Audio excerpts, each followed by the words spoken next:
Hey guys, we did a thing. We bought a Supra.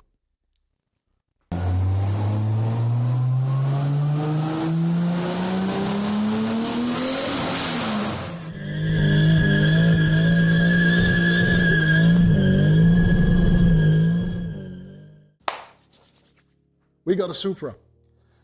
It's a Supra that we've had in the family for a couple of years. It's actually been one that we've been working on, so it's not a car that we haven't seen before. It's a completely foreign car.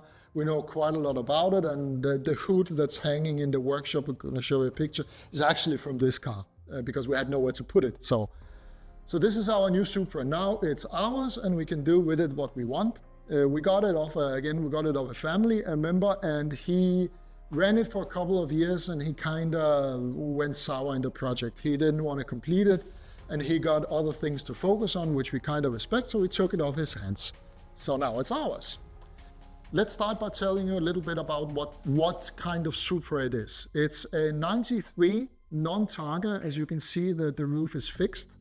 It's a left-hand drive, so it's born Japanese. It still has a lot of the Japanese stickers we're going to show you. And I love those Japanese stickers. I'm like a little child, looking at those. I even left the little pen that's in the Skyline that I got when I bought it. I left the pen, so I'm 12 years old that way. So it still has the Japanese stickers. It's a 3-liter, it's a 2JZ.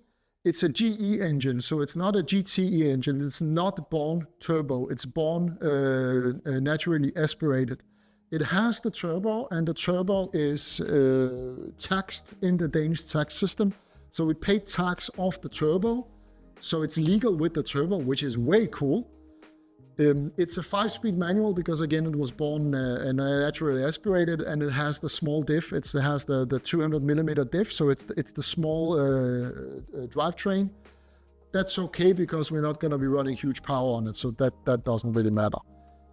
Engine-wise, let's start there. It has an upgrade cooler, which is really important. I remember that when we first got it, it had the stock NA cooler, which is that little narrow one that doesn't really cool a turbo engine.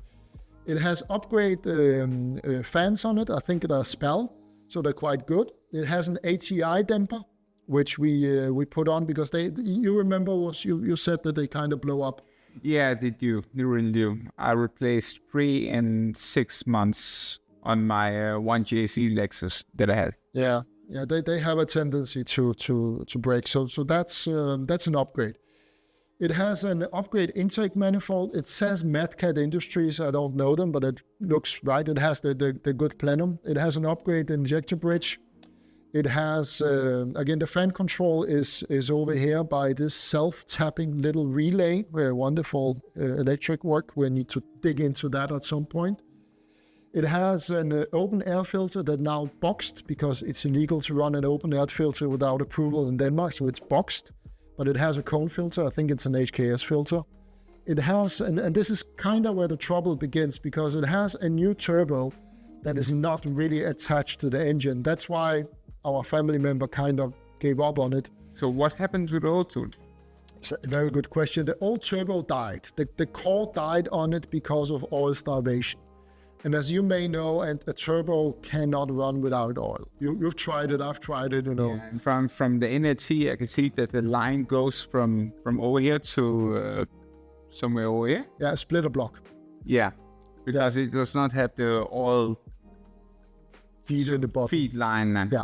At the correct location. Yeah, you're absolutely right. The oil feed on the GTE engine comes from the bottom down here. On the GE engine, we basically steal it off an oil pressure sensor down here.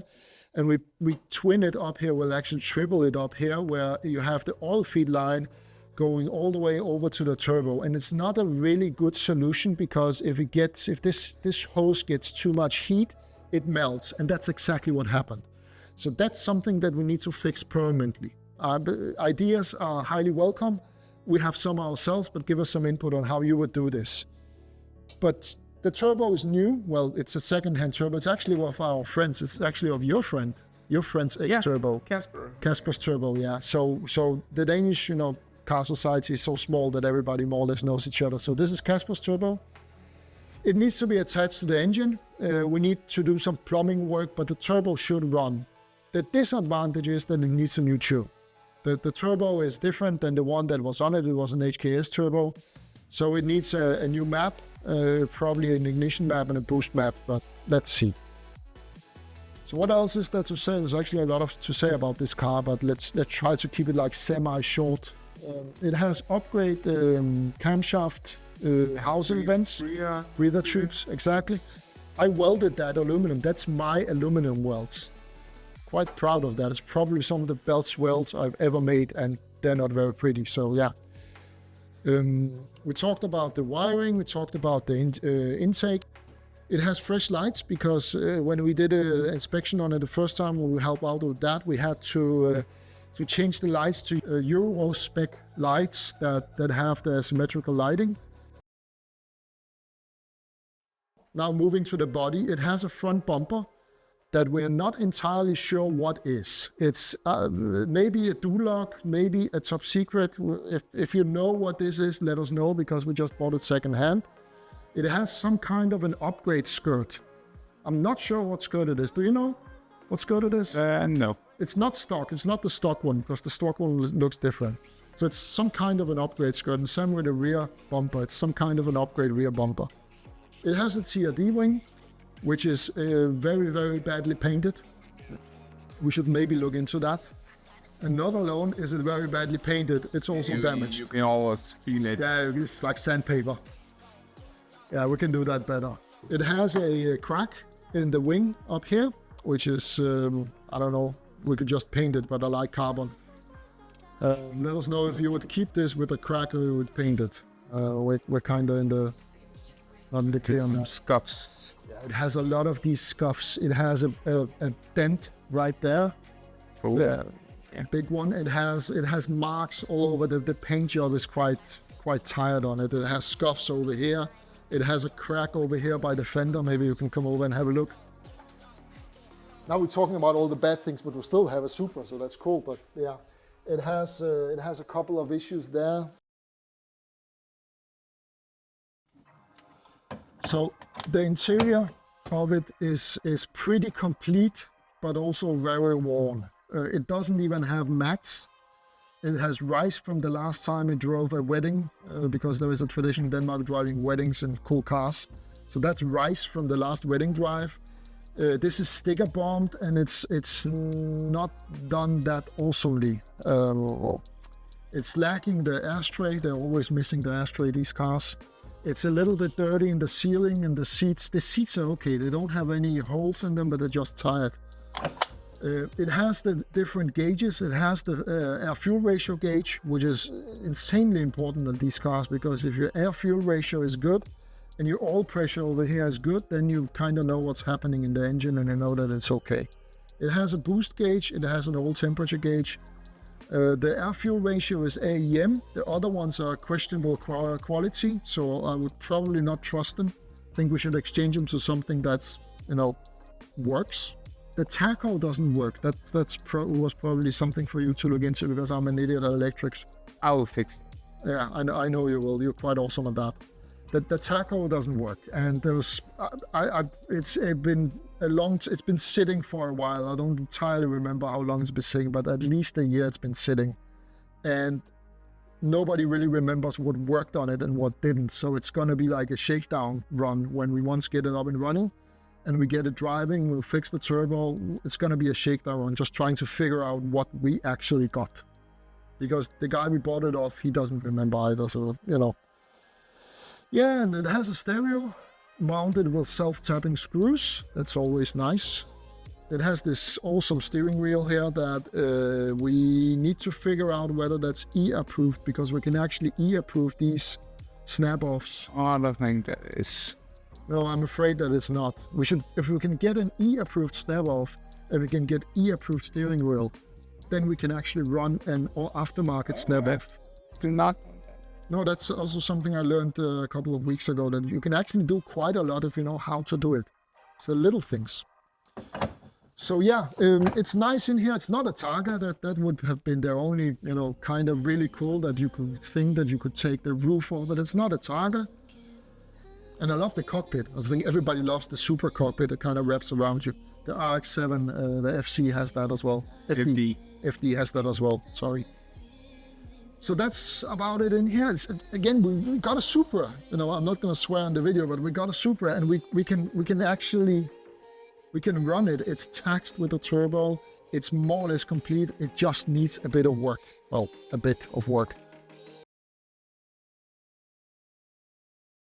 So finishing up on the outside, there's a couple of more things that's worth knowing about this car. It's not MOT'd, so it needs an MOT inspection, or what's called syn in Denmark. It's not syn. It has a suspension upgrade with jab speed in the back and an upgrade coilovers. And that has actually been road tested, but the report for it is outdated because it's been done so long ago that the report actually stopped being current. So we need to get a new report for it so we can get the suspension changes written into the registry. So when we get pulled over, not if, but when we get pulled over, it will happen. It's a Supra and it makes noises, so we need to fix that. It also has a screamer pipe, which I would love to keep, but that's not going to be possible. We can't run an open screamer pipe on the street in Denmark. That's simply illegal. They will stop us, they will check it, and we will get into trouble.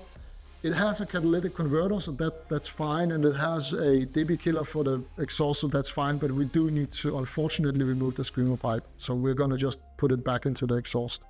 And with the screamer pipe deleted, with the suspension approved, with the engine done, that should actually make it legal. So we're kind of hoping that having those things done and we go to get it inspected, that it's going to go straight through inspection without any trouble, and it's going to run next year. It's not going to run this year. This doesn't make sense, but it's going to run next year. No, we already, in September? We're in September right now, yeah. And it's getting cold and it's salty and everything. We're not going to run it. That doesn't make sense. What we also need to figure out is what we're going to do to it, apart from washing it. So it looks pretty, it looks nice, but I think we should consider, doing some upgrades, doing some body kit, whatever. What do you think? Well, I'm thinking the Redux kit that we have lying around, because we accidentally have a Redux kit. Of course we do. Was that the one I sent you? It may be the one. The red one? Yes, the red one is the Redux kit. The red one has the Redux. We'll show you a picture. So we have a Redux kit, not an original one, but a copy one. We could consider putting that on. We can also get carbon parts on it. So we could actually do what we have done with the Skyline, because we can get carbon front bonnet, fenders, spoilers, front and back, skirts, doors, rear, what is it? The rear hatch. So bad at English. The rear hatch, we can actually get everything in carbon on it. So that may be something that we do, but that's quite expensive. So maybe next year. But again, give us some ideas. What would you, if you just bought a Supra and you didn't really know exactly what you bought and you wanted to make it cool, what would you do? How would you build this car? Again, within reason. We're not going to spend $500,000 on it because we don't have $500,000. But let us know what you would do to it. What modifications would you do? How would you style it? Would you change the rims? Would you change the lights? What would you do? So let us know. Also, we bought a Supra. Yeah. Cool. We're just having problems with the camera. We bought a Supra, man. That's awesome. So yeah, follow, subscribe for more, and follow us through this project. See you next time. Peace.